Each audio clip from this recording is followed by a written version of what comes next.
ஏண்டி சுருளியே, ஆ? நாளைக்கு உங்க ஆத்தாளுக்கு ஆபரேஷன். எங்களுக்கு இருக்கிற பையன் கூட உனக்கு இல்ல. ஒத்தப்பட்ட அழுக வராம ஒம்பாட்டில் உட்காந்து அவுக்க தச்சு கொடுத்துட்டு இருக்கிறவ.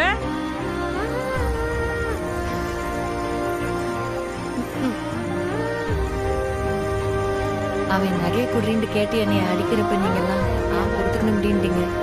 ஆத்தா மட்டும்தான் அவன் என்னத்துக்கு உனக்கு கஞ்சி ஊற்றணும், நீயே 4 பொழப்ப கற்றுக்கிட்டு பொழைக்க பாருன்னு என்னை எங்கன கொண்டாந்து ஆத்தா அது சௌரியமா இருக்க என்னை எங்கன வச்சு வேலை வாங்கி பாடா படுத்துதுன்னு ஊர்க்காரங்க எல்லாம் நினைச்சு இருக்காங்க. ஆனா நெசத்துக்கு ஆத்தா எனக்கு 6 துணையும் இல்லைண்டாலும் ஒரு பொம்பளை தனியா தைரியமா எப்படி பொழைக்கணும்னு பழக்கிக்கிருக்கு. இன்னைக்கு என் கையில ஒரு பொழப்பு இருக்கு. என் மயனை நான் கரை சேர்த்துட்டு கௌரவமா வாழ்ந்துருவேன். எனக்கு தைரியம் இருக்கு. உங்கள்கிட்ட நான் அழுதேன், ஏடே நான் இல்லைண்டா உனக்கு பிழைக்க தெரியாதாடே, அப்படியாடி நான் உன்னை வளர்த்தாண்டா ஆத்தா விளக்கு மாத்த எடுத்து என்னை வெளுத்து கொடு.